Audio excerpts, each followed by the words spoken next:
L'être humain a besoin d'un milieu humain, de communion, de confiance, d'amitié pour développer tout son potentiel et pour se former. Ces rencontres de communion et d'amitié qui éveillent le cœur humain se réalisent parfois dans les milieux les plus inattendus. On peut les trouver dans des prisons, des hôpitaux, parmi les mendiants, les enfants de la rue ou des femmes victimes de la prostitution, selon des modalités de bonté, de tendresse et d'un grand respect de l'autre. Chaque être humain a son secret, son mystère. Certaines vies sont longues, d'autres courtes. Certaines personnes semblent vivre les étapes de la croissance, d'autres pas du tout. Et pourtant, je crois que chacun arrive à sa propre maturité au moment de la mort. Pour certains, on voit clairement le sens de leur vie. Pour d'autres, on ne les voit que difficilement. Personnellement, je crois dans l'importance de chaque personne, quelles que soient ses limites, sa pauvreté ou ses dons.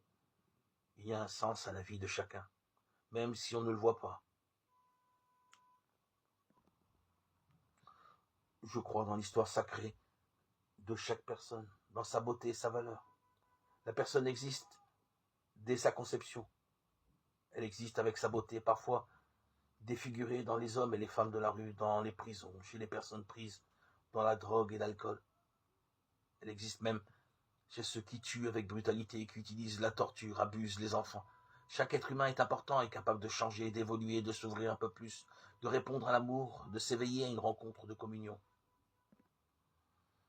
Je voudrais transmettre cette foi dans la personne humaine et dans ses capacités d'évoluer, car sans elle, nos sociétés risquent de devenir purement compétitives et paternalistes à l'égard des faibles, les enfermant dans l'assistanat au lieu de les aider à se mettre debout pour s'ouvrir à d'autres.